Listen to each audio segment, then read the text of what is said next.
Bonjour à tous, aujourd'hui nous allons coudre ensemble le bob Villette par Disclosed Paris. Pour notre bob Villette, nous avons voulu une forme plus structurée que celle des bobs que nous voyons habituellement. On voulait absolument éviter le côté chapeau de pêcheur et en faire un bob vraiment plus mode. La visière a été réduite en longueur et en largeur, ce qui lui donne une forme moins évasée pour mieux encadrer le visage et souligner le regard. Nous avons également travaillé les tailles pour que le bob Villette ait cet aspect structuré sans pour autant emprisonner les cheveux et donner cet effet grosse tête qui nous agace tant lorsqu'on essaye des chapeaux.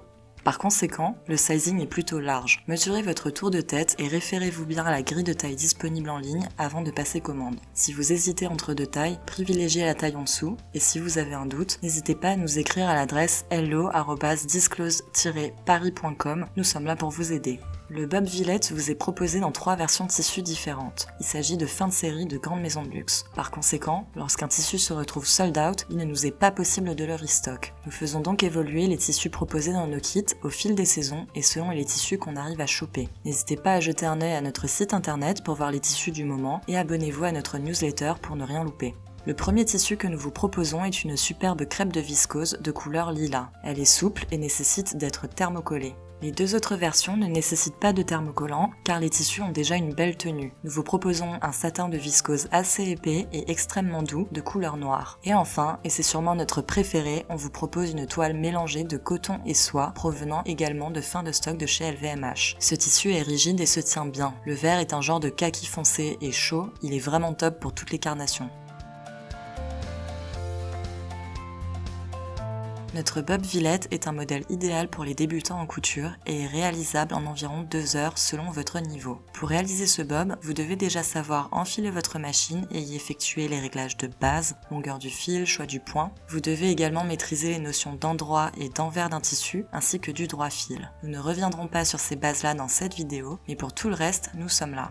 Si vous ne maîtrisez pas encore tous ces termes, nous vous recommandons de commencer d'abord avec la confection de nos Scrunchies 90s où on vous explique en détail chacune de ces notions. Ce sera également l'occasion pour vous de vous faire la main avant de vous attaquer à votre bob. Ceci étant dit, on démarre sans plus attendre avec le tutoriel de notre bob Villette.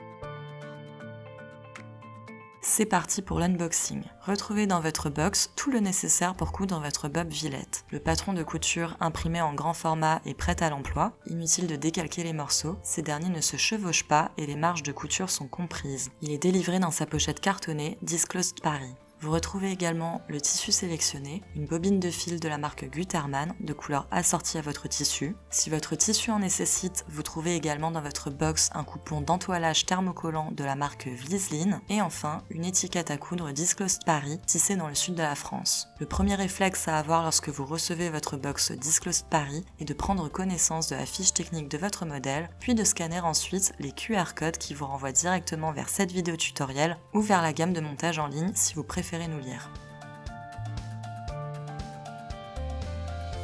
Vous aurez également besoin d'une machine à coudre équipée d'une aiguille standard et d'une canette vide, d'une paire de ciseaux à papier, d'une paire de ciseaux à tissu, d'un fer à repasser, d'épingles à coudre, d'une aiguille à coudre, d'un post-it et enfin d'un découvite au cas où.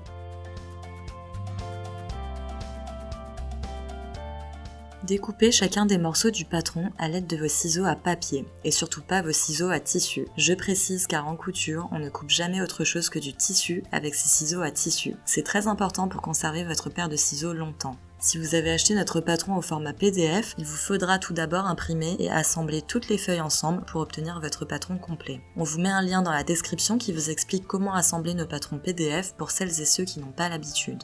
Nous allons tout d'abord plier notre tissu en 2 avant de positionner nos morceaux comme détaillé dans le plan de coupe en suivant bien le sens de notre droit fil. Le dessus de notre bob est en effet à couper 2 fois. On va couper les 2 dessus en une seule fois par superposition. Les côtés et les visières de notre bob sont à couper 2 fois également, mais cette fois-ci au pli. On fait attention à bien placer nos 3 morceaux tout en haut de notre coupon de tissu car on aura besoin de l'espace plus bas pour couper à nouveau les morceaux 2 et 3 une seconde fois. On positionne ensuite les bords des morceaux 2 et 3 où il y a indiqué au pli au niveau du pli de notre tissu. Notre patron représente en effet des moitiés de visière et des moitiés de côté de bob. En les coupant au pli, on obtiendra ainsi les morceaux complets lorsqu'on les aura dépliés par symétrie. Il arrive très souvent en couture qu'on vous demande de couper des morceaux au pli, donc vous savez maintenant comment ça fonctionne. On rappelle que les marges de couture sont toujours comprises dans les patrons Disclosed Paris, il est donc inutile de laisser une marge autour du tracé du patron. Découpez vos morceaux à l'aide de vos ciseaux à tissu cette fois-ci, en suivant parfaitement la ligne de votre patron. Repositionnez ensuite vos morceaux 2 et 3 plus bas, de la même façon, avant de découper à nouveau. On fait un mini aparté pour ceux qui ne savent pas ce qu'est une marge de couture, aussi appelée valeur de couture. C'est très simple. Lorsqu'on assemble deux morceaux de tissu ensemble, à 1 cm du bord par exemple, nous avons le bord qui constitue notre ligne de coupe et la ligne sur laquelle on coud, à 1 cm du bord, et qu'on appelle la ligne de couture. On appelle marge de couture l'espace qui se situe entre notre piqûre et le bord de notre tissu. La marge de couture se retrouve souvent à l'intérieur de notre vêtement et est souvent cachée par une doublure par exemple. Dire que la marge de couture est comprise dans nos patrons signifie que le tracé de chacun des morceaux de notre patron représente bien la ligne de coupe, donc le bord du tissu, et non la ligne de couture, là où on pique. Dans les patrons sans marge de couture incluse, il vous faut donc dessiner vous-même une ligne à 1 cm autour de votre patron avant de passer à la découpe de votre tissu. Si votre tissu le nécessite, coupez également tous vos morceaux dans le coupon de thermocollant fourni. Le thermocollant est très souvent utilisé en couture pour apporter de la tenue à certains morceaux. C'est le cas ici pour notre bob, mais aussi très souvent pour des parmentures, des cols ou encore des poignées de chemise. Sachez que nous avons finalement annulé le thermocollant sur le tissu kaki que vous voyez ici, car ce dernier est bien assez épais sans thermocollant. Mais ces plans vidéo auront au moins le mérite de vous montrer comment faire si vous optez pour notre viscose lilas ou si vous travaillez un tissu plus léger. Vous verrez également dans cette vidéo que le thermocollant en question n'est pas de très bonne qualité, il ne colle pas très bien et est un peu trop rigide, il donne un aspect cartonné au tissu. Sachez que nous avons changé de fournisseur depuis et que le thermocollant que nous vous proposons maintenant pour coudre votre bob est beaucoup plus qualitatif. On n'a pas pris de risque, on se fournit directement chez le leader du thermocollant, la marque Vlieslin. Pour thermocoller vos morceaux, repérez tout d'abord le côté le plus rugueux. Ce sont les points de colle qui donnent cet aspect-là au toucher, et c'est bien cette face-là qu'on va venir positionner contre l'envers de notre tissu.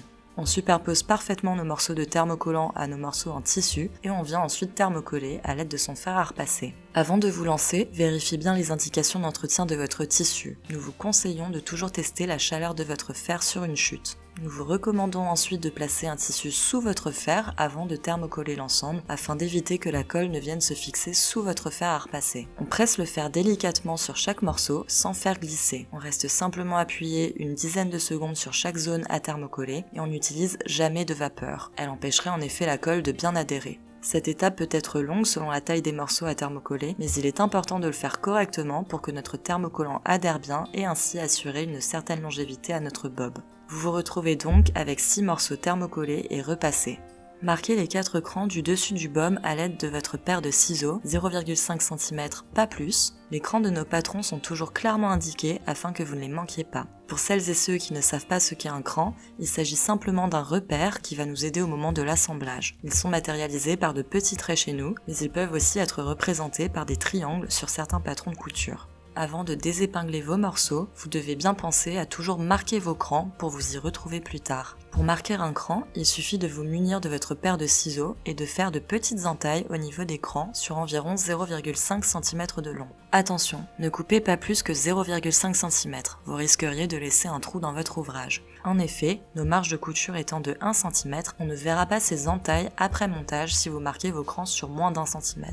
Elles vont simplement nous servir de repère pour l'assemblage.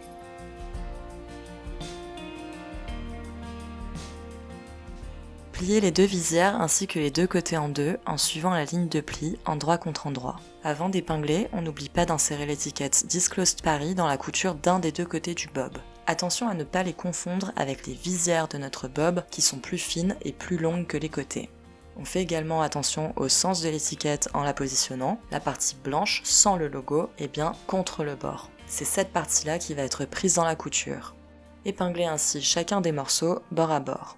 On va venir piquer chacun des 4 morceaux ainsi épinglés au point droit à 1 cm du bord. On règle le point droit de notre machine en faisant d'abord des essais sur une chute. On ajuste notamment la longueur de notre point pour qu'il ne soit pas trop serré ni trop lâche. Lorsque vous êtes satisfait de vos réglages, vous pouvez alors vous remettre sur votre ouvrage. N'oubliez pas le point d'arrêt au début et à la fin de votre piqûre. Pour celles et ceux qui ne savent pas ce qu'est un point d'arrêt en couture, c'est simplement l'équivalent d'un nœud, mais qu'on réalise à la machine à coudre. On fait des points d'arrêt à chaque fois qu'on commence et qu'on termine une piqûre, tout comme vous commencez et terminez par un nœud lorsque vous cousez à la main. Pour faire un point d'arrêt, rien de plus simple. Il vous suffit de piquer votre tissu à la machine normalement sur 3 points, puis de repartir en marche arrière sur ces 3 mêmes points avant de poursuivre en marche avant. C'est votre point d'arrêt de départ. Arrivé à la fin de la piqûre, on fait à nouveau 3 points en arrière pour réaliser le point d'arrêt final. Repasser sur ces 3 points à la machine nous permet de nouer les fils entre eux et donc de sécuriser notre couture. Coupez les fils qui dépassent et repassez chacun des morceaux en ouvrant les marges de couture au fer. Vérifiez que votre étiquette Disclosed Paris se retrouve bien sur l'endroit de votre bob. Si elle ne ressort pas parfaitement, n'hésitez pas à casser votre couture à l'aide de votre découvite et recommencer. N'hésitez pas à nous dire en commentaire d'ailleurs si vous souhaitez qu'on vous explique comment utiliser un découvite. Après avoir réalisé toutes vos piqûres, vous vous retrouvez donc avec 6 morceaux distincts.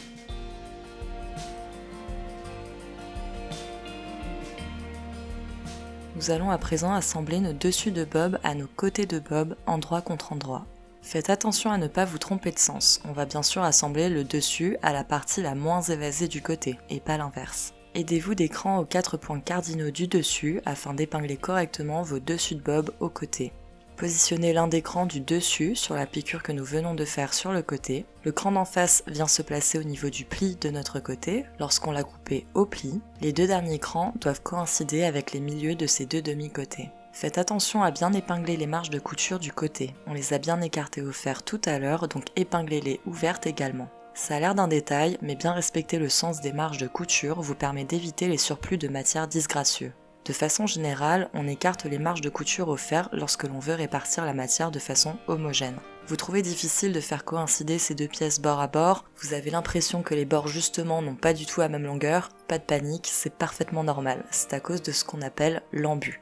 L'embut correspond à un excédent de tissu à résorber sur une pièce en vue de son assemblage avec une autre. Cela arrive très souvent en couture, à chaque fois qu'on cherche à assembler 2 lignes courbes qui ne suivent pas la même direction. C'est le cas ici pour notre bob, mais sur quasiment tous vos futurs ouvrages, lorsque vous montrez des manches à un buste par exemple, et dans plein d'autres situations. Alors c'est très bien que vous vous exerciez d'abord ici avec nous. Le but est de répartir l'embut. Nous allons épingler tout le tour de notre bob de la façon la plus homogène qui soit, en prenant le temps d'y mettre un maximum d'épingles. Si on se rend compte qu'on a des trous plus grands que d'autres, on n'hésite pas à replacer ces épingles jusqu'à arriver à un résultat satisfaisant. Si on répartit mal l'embut, on prend le risque de créer des faux plis au moment de piquer. Alors prenez bien votre temps lors de cette étape importante. Une fois tout l'écran dompté et l'embut maîtrisé, on va venir piquer au point droit à 1 cm du bord en faisant tout le tour. N'hésitez pas à retirer le compartiment à accessoires de votre machine à coudre pour être plus à l'aise. On commence à piquer dans la couture côté et on n'oublie pas le point d'arrêt au début et à la fin comme d'habitude. On va tout doucement car il n'est pas évident de coudre en arrondi, surtout si vous débutez en couture. Faites également attention lorsque vous passez sur vos marges de couture à les maintenir bien ouvertes. Coupez enfin les fils qui dépassent, vous obtenez un premier fond de bob. Si vous débutez et que vous galérez, sachez que c'est parfaitement normal. Cette étape est très certainement la plus fastidieuse de notre ouvrage car l'arrondir rend la tâche compliquée. La patience est de mise ici et au pire des cas, le découvite est votre meilleur ami. On fait la même chose avec notre second fond de bob et on passe au crantage. De la même façon que tout à l'heure, l'idée est de venir faire de petites entailles de maximum 0,5 cm tout autour du bob afin de pouvoir bien le retourner sur lui-même. On fait un cran tous les 2-3 cm environ. Attention à nouveau à ne pas couper trop proche de la piqûre, vous risqueriez de faire un trou. Retournez enfin votre fond de bob et repassez le tout en couchant la marge de couture vers le bas. Faites de même avec votre second fond de bob. Nous allons à présent faire une surpiqûre nervure tout le long de nos fonds de bob afin d'obtenir une coupe bien structurée et de bien maintenir nos marges de couture plaquées contre les côtés.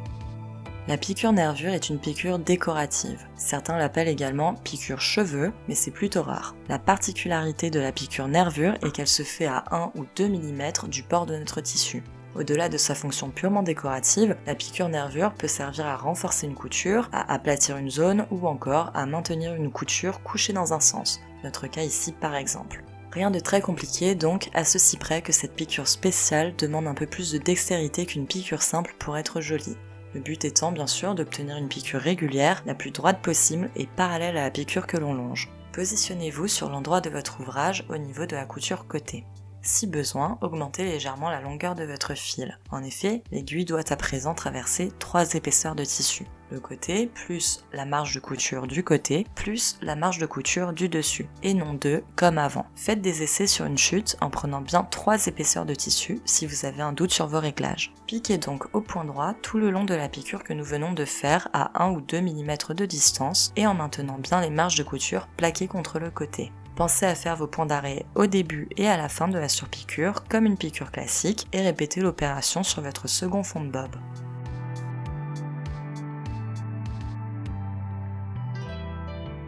Emboîtez les 2 visières endroit contre endroit en les plaçant bord à bord. On fait bien coïncider les piqûres que nous avons faites tout à l'heure et on épingle tout le long du côté le plus évasé. Revoyez à nouveau les réglages de votre machine. On repasse en effet à 2 épaisseurs de tissu. Nous allons venir piquer au point droit à 1 cm du bord tout le long en pensant bien à faire un point d'arrêt au début et à la fin comme d'habitude. On commence à piquer au niveau de la piqûre que nous avons faite tout à l'heure et on maintient bien nos marges de couture ouvertes. On coupe les fils qui dépassent et on va venir dégarnir tout le pourtour de notre visière. Dégarnir en couture signifie simplement enlever de la matière. Effectivement, dans notre exemple, si on retourne la visière sur l'endroit, les marges de couture vont donc se retrouver prises à l'intérieur. Pour éviter un surplus de matière disgracieux, on enlève de la matière. Cela nous permet d'obtenir une jolie ligne courbe et une visière bien plate. Pour ce faire, il vous suffit de couper de petits triangles tout le long. Comme pour le crantage, il faut faire attention à ne pas dégarnir trop près de la couture, au risque de faire des trous. Une fois notre visière bien dégarnie, on peut enfin la retourner sur son endroit. On va venir aplatir notre couture à l'aide de notre fer à repasser. Cette étape est primordiale pour obtenir un beau rendu, d'autant plus que nous travaillons ici un tissu épais qui ne s'aplatit pas facilement. Le repassage peut sembler fastidieux et lorsqu'on commence la couture, on a souvent tendance à zapper cette étape. Si c'est votre cas, faites-vous violence. Bien repasser chaque morceau à chacune des étapes de la confection aura une incidence considérable sur le rendu final de votre ouvrage. Ne négligez vraiment pas cette étape et surtout, prenez le temps de bien le faire. Cette vidéo est en accéléré ici, mais pour vous donner une idée, on a passé environ 5 minutes à repasser notre visière. Nous allons à présent nous occuper des surpiqûres de la visière. Nous avons décidé de les espacer d'1 cm à chaque fois, mais libre à vous d'en faire plus ou moins espacés. C'est vraiment une question de goût. Exceptionnellement ici, nous vous conseillons de ne pas faire de point d'arrêt au début et à la fin de vos surpiqûres afin de ne pas surcharger le bob. En effet, le point d'arrêt est considéré comme disgracieux en couture, c'est pourquoi on essaye un maximum de les planquer. À la place, nous vous proposons de laisser un peu de longueur de fil au début et à la fin de vos surpiqûres et de réaliser de petits nœuds à la main sur l'envers de votre bob pour les sécuriser. Placez votre aiguille au niveau de la piqûre de votre visière, vous allez donc piquer au point droit à 1 cm du bord en faisant tout le tour de votre visière. On avance doucement, surtout si on débute. On essaye de rester à 1 cm du bord tout le long afin d'obtenir des surpiqûres bien régulières. Le but étant d'atterrir pile là où on a commencé lorsqu'on termine de faire le tour. De la même façon, on ne fait pas de point d'arrêt à la fin de notre piqûre, mais on laisse un peu de longueur de fil avant de couper. On se retrouve donc avec 4 fils qui dépassent, 2 fils sur le dessus de la visière et 2 fils sur le dessous. On se munit d'une aiguille à coudre et on fait passer les 2 fils du dessus de l'autre côté afin que les 4 fils se retrouvent du même côté. On fait des petits nœuds à la main et on coupe. Ainsi, on a un mini nœud visible sur le dessous de notre bob et on n'y voit que du feu sur le dessus. C'est certes un détail, mais avec le nombre de surpiqûres qu'on va avoir sur notre visière, ça fait une vraie différence. On se serait retrouvé avec une rangée de points d'arrêt sur le dessus de notre bob sinon, et ça aurait été vachement moins joli. De la même façon, on vient faire la deuxième surpiqûre de notre visière. On place le bord de notre tissu sur le repère à 2 cm de notre plaque à aiguille. La deuxième surpiqûre est effectivement à 1 cm de la première et donc à 2 cm du bord. Pour la troisième surpiqûre, on est un peu coincé. Effectivement, la plupart des plaques à aiguille n'indiquent pas de repère au-delà de 2 cm. C'est là que notre post-it intervient. Munissez-vous d'une règle ou de votre mètre ruban et placez votre post-it à 1 cm du repère 2 cm. Vous pouvez ainsi coudre votre troisième surpiqûre à 3 cm du bord en longeant votre post-it. Pour les piqûres suivantes, on vient simplement à l'aide de notre règle et d'un stylo marquer les repères suivants, à 4 cm, 5 cm, 6 cm, etc. On a fait des mini-repères ici, mais rien ne vous empêche de tracer de vraies lignes si ça vous permet d'y voir plus clair, c'est plus pratique lorsqu'on débute. On fait autant de surpiqûres que la largeur de notre visière nous le permet, en répétant à chaque fois le même process pour les petits nœuds. Et voilà, votre visière est faite. Comme vous le voyez, nous avons utilisé un fil blanc afin que vous voyiez bien ce qu'on fait dans la vidéo, mais si vous avez opté pour notre kit prêt à coudre, vous recevrez bien sûr une bobine de couleur assortie à votre tissu.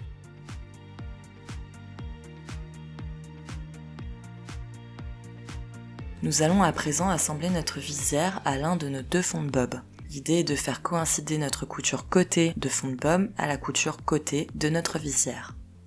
On repère d'abord le côté le plus joli de notre visière, c'est la partie sans les petits nœuds que nous venons de faire. C'est cette partie qu'on souhaite visible et qui sera donc sur le dessus de notre bob. On retourne notre visière afin que cette partie-là se retrouve à l'intérieur et on l'emboîte avec notre fond de bob.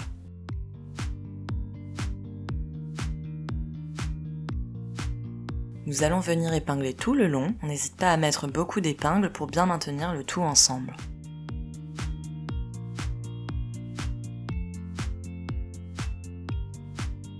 Plantez votre aiguille à 1 cm du bord au niveau de la couture côté et piquez au point droit tout le long, cette fois-ci en faisant bien votre point d'arrêt au début et à la fin. Coupez les fils qui dépassent, on commence à reconnaître la forme d'un bob.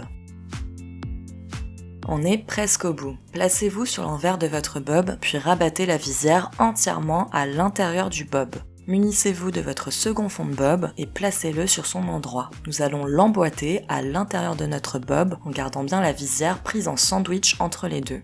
Nos deux fonds de bob sont donc bien endroit contre endroit et séparés par la visière. On épingle tout le long en faisant à nouveau coïncider les piqûres côté ensemble. La piqûre côté du fond de bob numéro 1 coïncide avec la piqûre côté du fond de bob numéro 2. En épinglant, pensez à laisser un espace d'environ 7 cm sans épingle. Cet espace nous permettra de retourner entièrement notre bob sur son endroit avant la piqûre finale. Pour ne pas oublier de laisser ce trou au moment de piquer, nous avons volontairement placé 2 pinces au lieu d'une aux 2 extrémités de notre trou. Au moment de piquer, on se souviendra qu'il faut bien nous arrêter au niveau de ces 2 pinces et ne pas faire le tour complet. Ça nous est arrivé un paquet de fois, alors depuis on a adopté cette méthode pour ne plus nous faire avoir. Comme tout à l'heure, augmentez la longueur de votre point si nécessaire et piquez tout le pourtour de votre bob au point droit, toujours à 1 cm du bord. On commence à une extrémité du trou avec un point d'arrêt et on termine à l'autre extrémité du trou après avoir fait tout le tour avec un point d'arrêt également.